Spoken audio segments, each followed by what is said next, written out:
ka pa ba monetize or hindi ka pa ba na-invite sa ads on Reels? Ito po ang epektibo na pamamaraan nang sa ganun po ay mas mabilis po kayo na ma-invite sa ads on Reels. Ito po, panoorin nyo po hanggang sa dulo.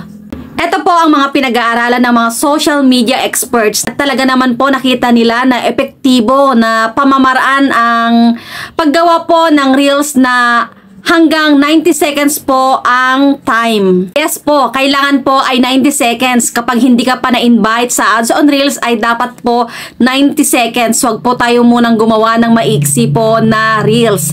At iwasan din po natin ang paggamit po ng mga music nang sa ganun po ay hindi po tayo makapiright. At nang sa ganun po ay wala pong sagabal na mga violation or copyright issue sa ating pagka-invite po sa ads on Reels. Pakishare din po ang video na to sa mga friends and followers nyo nang sa ganun po ay makatulong din po kayo. Follow for more!